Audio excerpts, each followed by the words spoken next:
Iya, Baiklah, dimulai. baiklah. Assalamualaikum warahmatullahi wabarakatuh.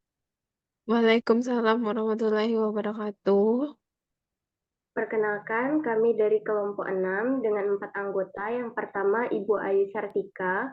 Yang kedua, saya sendiri sebagai moderator, Doni Pratiwi. Yang ketiga, Ibu Fiona Melta. Dan yang keempat, Ibu Yul Helvina. Next, Kak.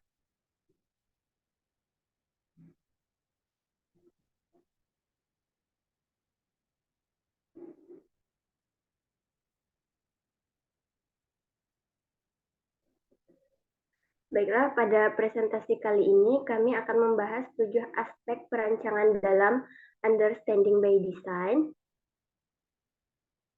yaitu pada bagian C, yaitu to be tailored atau tailored and personalized the work.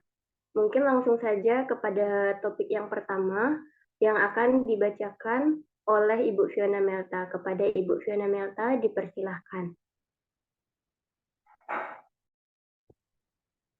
Baik, terima kasih kepada moderator.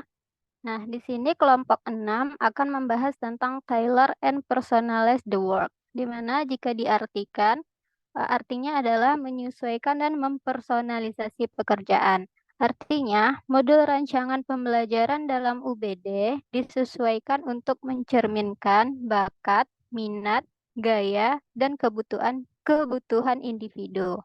Next.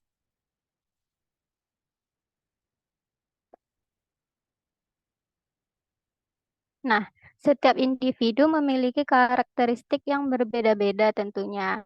Perbedaan ini secara umum disebabkan oleh dua faktor, yaitu faktor bawaan atau internal dan faktor lingkungan atau eksternal. Di mana faktor internal ini meliputi kecerdasan, minat dan perhatian, motivasi belajar, kebiasaan belajar, serta kondisi fisik dan kesehatan.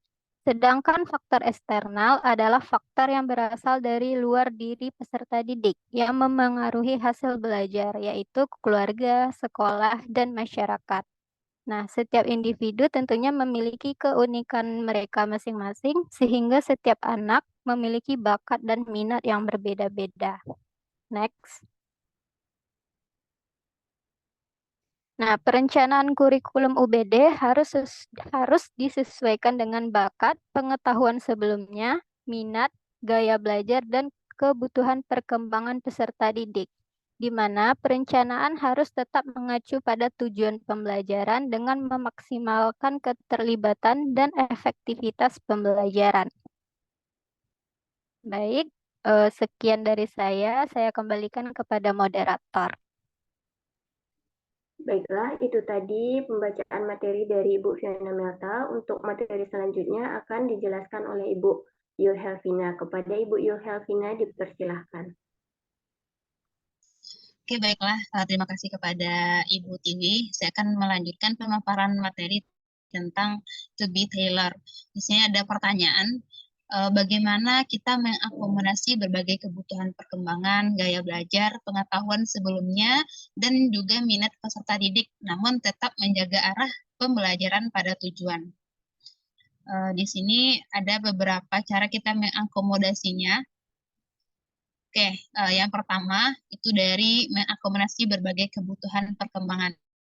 Nah, dalam mengakomodasi kebutuhan perkembangan ini sebagai pendidik, kita berusaha untuk menjadikan pengetahuan yang bermakna bagi peserta didik dengan cara memberikan contoh-contoh yang relevan dan kontekstual yang dekat dengan kehidupan peserta didik. Kemudian pendidik juga bisa memberikan kesempatan kepada peserta didik untuk memberikan atau menerapkan ide-ide sendiri dan juga strategi belajar yang sesuai dengan keinginannya. Yang kedua, bagaimana cara mengakomodasi berbagai kebutuhan gaya belajar. Tentunya sebelum pembelajaran, sebelum kita merancang modul, kita harus mengetahui gaya belajar peserta didik yang akan menjadi acuan nanti bagaimana kita merancang pembelajaran. Di sini pendidik harus mengenali gaya belajar, kemudian menyediakan bahan ajar dan strategi pembelajaran yang sesuai dengan gaya belajar peserta didik tersebut. Kemudian, bagaimana cara mengakomodasi kebutuhan terhadap pengetahuan sebelumnya. Di sini pendidik juga bisa menggunakan tes seperti yang pernah dilakukan, yaitu tes diagnostik dan formatif awal untuk menentukan kemampuan awal siswa yang juga akan menjadi acuan dalam merencanakan pembelajaran. Dan yang keempat, mengakomodasi kebutuhan terhadap minat peserta didik.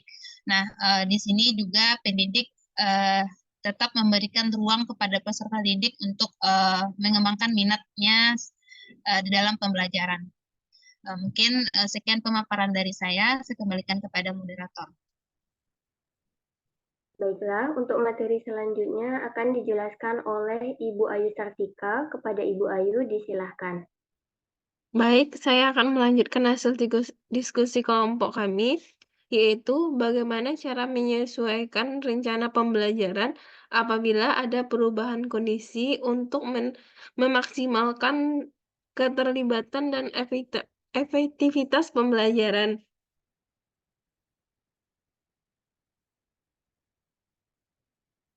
Yaitu, kita sebagai guru harus memprediksi hambatan-hambatan yang berpotensi muncul saat kegiatan pembelajaran dan mempersiapkan alternatif penanganannya, seperti modul yang kita buat harus bersifat fleksibel sehingga tetap berpihak kepada peserta didik.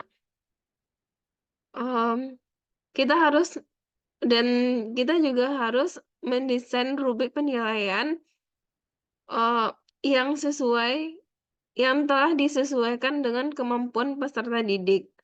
Dan kita juga harus berfokus pada tujuan pembelajaran yang telah kita buat.